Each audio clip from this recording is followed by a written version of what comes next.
Speaker पद को लेकर जबरदस्त खींचतान हुई, लेकिन भारतीय जनता पार्टी ने ये स्पीकर पद किसी और को नहीं दिया तो नहीं दिया। अब सवाल किया जा रहा है कि आखिर क्यों भारतीय जनता पार्टी ने टीडीपी जेडीयू को ये स्पीकर पद नहीं दिया है। इस सवाल का जवाब ये है कि भारतीय जनता पार्टी ये अच्छे से जानती है कि स्पीकर पद अगर किसी भी एनडीए के घटक दल के पास चला गया तो बीजेपी बहुमत हासिल नहीं कर पाएगी। जी हां, बड़ा खुलासा हुआ है। जैसे ही भारतीय जनता पार्टी का स्पीकर बना है, वैसे ही वरिष्ठ पत्रकार ने खुलासा करते हुए बताया है कि बीजेपी हर कीमत पर ओम बिरला को स्पीकर इसलिए बनाना चाहती थी क्योंकि बीजेपी बहुमत हासिल करना चाहती है। ओम बिरला इकलौते ऐसे सांसद हैं या यूं कहें ऐसे बदनाम स्पीकर हैं जो कि अमित शाह के रिमोट कंट्रोल पर चलते हैं। अमित शाह ने कह दिया कि सांसदों को सस्पेंड कर दो तो 100 से ज्यादा सांसदों को सस्पेंड कर दिया गया, वो भी सिर्फ और सिर्फ विपक्ष के सांसदों को सस्पेंड किया गया। अमित शाह ने कह दिया कि राहुल गांधी का माइक म्यूट कर दो तो राहुल गांधी का माइक म्यूट कर दिया गया, जो कि सदन के इतिहास में कभी नहीं हुआ, वो ओम बिरला ने सदन में कर दिखाया।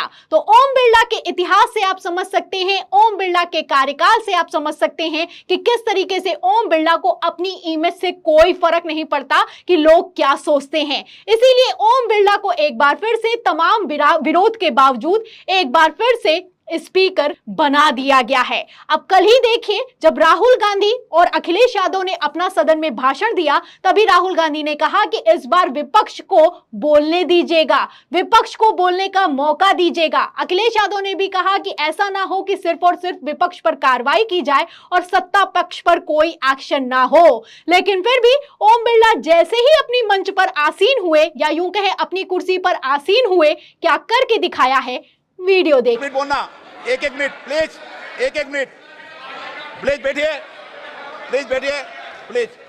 असाउद्दीन ओवैसी जी एक मिनट बोलना, एक मिनट प्लीज बैठिए, बैठिए।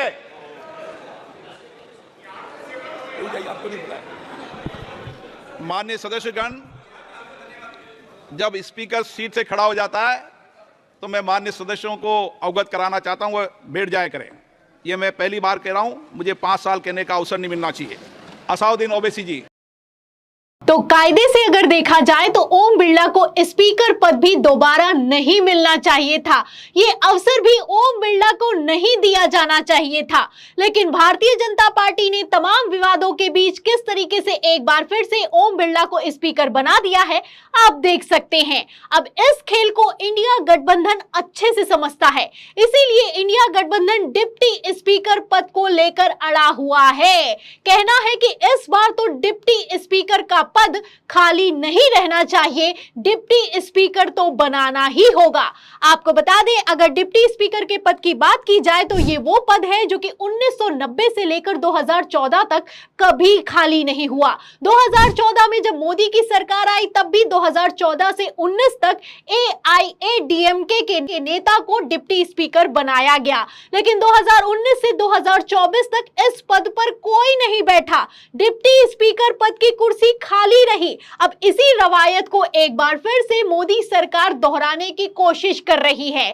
डिप्टी स्पीकर होगा तो अंकुश लगाया जाएगा, ऐसे में डिप्टी स्पीकर नहीं होगा तो खेल अपने आप में साफ हो जाएगा, यानी कि रास्ता अपने आप में साफ हो जाएगा। इसीलिए डिप्टी स्पीकर पद इंडिया गठबंधन को दिया नहीं गया और तैयारी इस बात की है कि इस बार भी 2024 के कार्यकाल में किसी तरह का कोई डिप्टी स्पीकर नियुक्त ना किया जाए।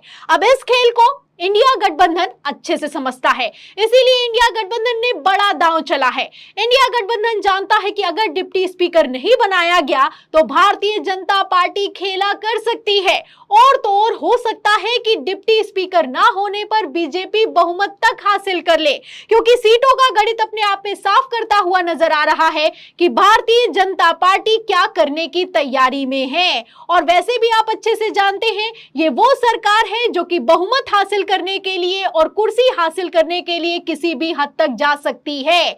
स्पीकर को लेकर क्या कुछ हुआ महाराष्ट्र में, स्पीकर के जरिए कैसे तख्ता पलट कर दिया गया, आप जानते हैं। अब ऐसा ही कुछ लोकसभा में भी करने की तैयारी है। अगर सीटों के गणित की बात की जाए तो भारतीय जनता पार्टी के पास 240 सांसद हैं।